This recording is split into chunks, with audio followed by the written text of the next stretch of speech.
வணக்கம். இது lotus today. அன்றாடம் நடைபெறும் முக்கிய நிகழ்வுகளை உங்கள் வரவேற்பதற்கு பல்வேறு கோணங்களில் விறுவிறுப்பான செய்திகளோடு உங்களை சந்திப்பது இனியன் முருகானந்தம். தமிழகத்தில் தொடங்கியது கோடை வெயில். கூடுதல் தகவலுடன் காத்திருக்கிறார் நமது சென்னை முதன்மை செய்தியாளர் சங்கர். அமெரிக்காவின் தீர்மானத்தை இந்தியா ஆதரிக்க வலியுறுத்தி கோவை அரசு கலைக் கல்லூரி மற்றும் சட்டக்கல்லூரி மாணவர்களின் காலவரையற்ற உண்ணாவிரதம் 3வது நாளாக நீடிப்பு. இதுகுறித்து கூடுதல் தகவலுடன் காத்திருக்கிறார் நமது கோவை முதன்மை செய்தியாளர் சீனிவாசன்.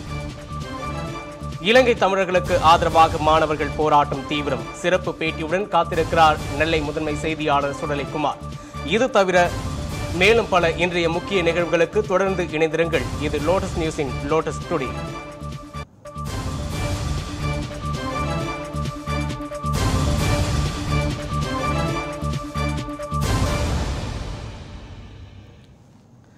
தமிழகத்தில் கோடைக்காலம் தொடங்கிவிட்டதால் எங்கும் வெயில் கொளுத்துகிறது. இதுகுறித்து கூடுதல் தகவலை தெரிவிக்க ஆயத்தமாக இருக்கிறார் நமது சென்னை முதன்மை செய்தியாளர் சங்கர். வணக்கம் சங்கர். சங்கர், இன்றைக்கு பார்த்தீங்கன்னா சென்னையில் வெயில் எப்படி கொளுத்தியது, மக்களின் மனநிலை எப்படி இருந்தது, கொஞ்சம் விரிவா சொல்லுங்க இதை பத்தி. கோடைக்காலம் என்பார்களே, அதை கடந்த 2 நாட்களாக சென்னை மாநகரில் உறுதியாக அறிய முடிகிறது. குறிப்பாக பார்த்தாலும் சென்னையை பொறுத்தளவுக்கு நேற்றைய தினம் சென்னை மாநகரில் 32 செல்சியஸாக வெயில் இருந்தது.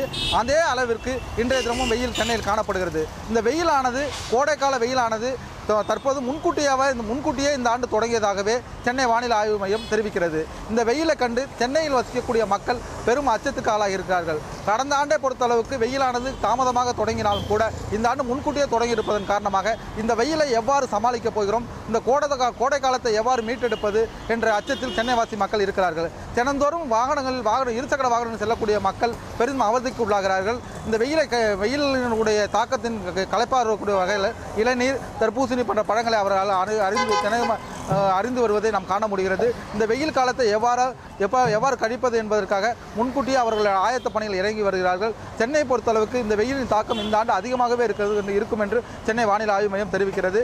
இந்த வெயிலை எவ்வாறு கழிப்பது, இந்த வெயிலுக்கு இடையில் ஏதேனும் மழை பெய்யுமா என்ற ஆவலுடன் சென்னைவாசி மக்கள் காத்திருக்கிறார்கள். லோட்டஸ் செய்திகளுக்காக ஒளிபரப்புடன் சங்கர். இலங்கை தமிழர்களுக்கு ஆதரவாக கோவை சட்டக்கல்லூரி மாணவர்கள் நடத்தி வரும் காலவரையற்ற உண்ணாவிரத போராட்டம் தீவிரமடைந்துள்ளது. இதுகுறித்து கூடுதல் தகவல் தருகிறார் நமது கோவை முதன்மை செய்தியாளர் சீனிவாசன். வணக்கம் சீனிவாசன். கோவை அரசு கலைக்கல்லூரி மற்றும் சட்டக்கல்லூரி மாணவர்கள் 3வது நாளாக உண்ணாவிரதம் இருந்து வருகிறார்கள். இப்போது நிலைமை எப்படி இருக்கிறது, அதை பற்றி தெளிவாக சொல்லுங்க. இலங்கையில் தனி ஈழத்துக்கான பொது வாக்கெடுப்பு நடத்திட வேண்டும். இலங்கை அதிபர் ராஜபக்சேவை சர்வதேச போர் குற்றவாளியாக அறிவித்து சர்வதேச நீதிமன்றத்தில் நிறுத்தி தண்டனை வழங்க வேண்டும் என்பது உள்ளிட்ட பல்வேறு கோரிக்கைகளை வலியுறுத்தி தமிழகம் முழுவதும் மாணவர்கள் போராட்டத்தில் ஈடுபட்டு வருகின்றாங்க. இதனைத் தொடர்ந்து கோவையில் சட்டக்கல்லூரி மாணவர்கள் மற்றும் கலைக்கல்லூரி மாணவர்கள் 3வது நாளாக தங்களோட சாகுமுறை உண்ணாவிரத போராட்டத்தை தொடர்ந்துட்டு வர்றாங்க. இது மட்டும் இல்லாமல் இவர்களுக்கு ஆதரவாக கோவை பாரதியார் பல்கலைக்கழக மாணவர்கள் 10க்கும் மேற்பட்டோர் கடந்த 2 நாட்களாக உண்ணாவிரத போராட்டத்தில் ஈடுபட்டிருக்காங்க. இதற்கு ஆதரவு தெரிவித்து கோவையில் பல்வேறு கல்லூரிகளில் இன்று கண்டன ஆர்ப்பாட்டம், வகுப்புகளை புறக்கணித்து கண்டன ஆர்ப்பாட்டம் நடைபெற்றது. கோவை பிஎஸ்ஜி கலைக்கல்லூரி மாணவர்கள் இப்போ அதாவது பாரதியார் பல்கலைக்கழகத்தில் உண்ணாவிரதம் இருக்கக்கூடிய மாணவர்களை சந்தித்து தங்களோட ஆதரவை தெரிவிச்சிருக்காங்க.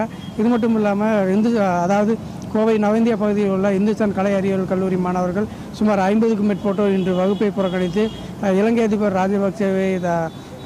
ராஜபக்சேவை சர்வதேச நீதிமன்றத்தில் நிறுத்த வேண்டும் என்பதை வலியுறுத்தியும் ஈழத்தில் தமிழுக்கென தனி வாக்கெடுப்பு நடத்த வேண்டும் என்பதை கோரிக்கையை வலியுறுத்தி இந்த வகுப்பு புறக்கணித்து ஆர்ப்பாட்டம் மேற்கொண்டாங்க.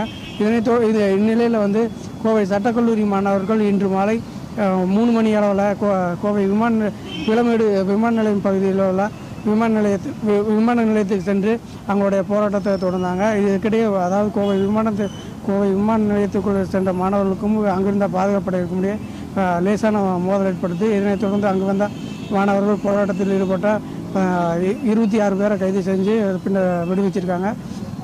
ஒட்டுமொத்தமாக கோவை பொறுத்தளவுக்கு இந்த இலங்கை தனியீழத்துக்கான ஆதரவு பெருகிட்டே போகுதுன்னு சொல்லலாம். இந்த உண்ணாவிரதம் குறித்து அரசு தரப்புல எதனா தகவல் வெளியாகி இருக்கா? இதை பத்தி கூடுதல் எதனா தகவல் சொல்லுங்க சீனிவாசன். அரசு தரப்புல, தமிழக அரசு தரப்புல அல்லது மத்திய அரசு தரப்புல இதுவரைக்கும் எந்த ஒரு தகவலும் தெரிவிக்கப்படலை. மாணவர்கள் போராட்டம் கூறி நாளுக்கு நாள் தீவிரமடைந்து வரும் சூழ்நிலையிலுமே மத்திய அரசோ மாநில அரசோ இது குறித்து எந்த ஒரு தகவலும் தெரிவிக்கல. குறிப்பாக வந்து மாநில அரசு மத்திய அரசு வந்து மாணவர்களுடைய போராட்டத்தை பார்த்துட்டு உடனடியாக வந்து பேச்சுவார்த்தையில் ஈடுபட்டு மாணவர்களுடைய கோரிக்கையை நிறைவேற்றும் விதத்தில் வந்து அதற்கு உரிய பதில் அளிக்க வேணும்னு மாணவர்கள் தரப்பில் கோரிக்கை வச்சுருக்காங்க. எனினும் அதாவது 22ஆம் தேதி நடைபெறும் இந்த வாக்கெடுப்புக்கு இன்னும் சில நாட்களில் உள்ள நிலையில் மத்திய அரசு வந்து மௌனம் காப்பது வந்து மாணவர்களிடையே ஒரு பெரும் அதிருப்தி ஏற்படுத்தியிருக்கு. இதனை கண்டித்து தான் வந்து மாணவர்கள் வந்து தொடர்ந்து இந்த போராட்டத்தில் ஈடுபட்டிருக்காங்க. எனினும் ஓரிரு நாள்களில் வந்து இந்த போராட்டங்கள் அனைத்துமே தீவிரம் என மாணவர்கள் தெரிவிச்சிருக்காங்க. உங்களுடைய தகவலுக்கு சீனியர் சார் நன்றி. மாணவர்களின் காலவரையற்ற உண்ணாவிரத போராட்டம் 3வது நாளை எட்டியுள்ளது. சிறப்பு நேர்காணலுடன் காத்திருக்கிறார் நமது மதுரை செய்தியாளர் திருப்பதி. வணக்கம் திருப்பதி. சட்டக்கல்லூரி மாணவர்களின் போராட்டம் இப்போது எந்த நிலையில் இருக்கிறது? இதை பற்றி சொல்லுங்க திருப்பதி. மதுரையில் பல்வேறு கட்ட போராட்டங்கள் சட்டக்கல்லூரி மாணவர்கள், கல்லூரி மாணவர்கள் என்று அனைத்து மக்களும் போராட்டத்தில் ஈடுபட்டுள்ளனர். இதில் வந்து இன்று மதுரை காமராஜர் யூனிவர்சிட்டியைச் சேர்ந்த மாணவர்கள் மற்றும் ஆசிரியர்களும் இணைந்து இன்று ஒரு நாள் உண்ணாவிரதத்தை தொடங்கியுள்ளனர். இந்த உண்ணாவிரதத்தின் முக்கிய நோக்கம் என்னவென்றால், இவர்கள் வந்து இலங்கைக்கு எதிரான அமெரிக்கா கொண்டு வரும் தீர்மானத்தை மத்திய அரசு ஏற்றுக்கொள்ள வேண்டும், அதற்கு ஆதரவு தெரிவிக்க வேண்டும் என்பதை இவர்கள் முக்கிய கோரிக்கையாக உள்ளது.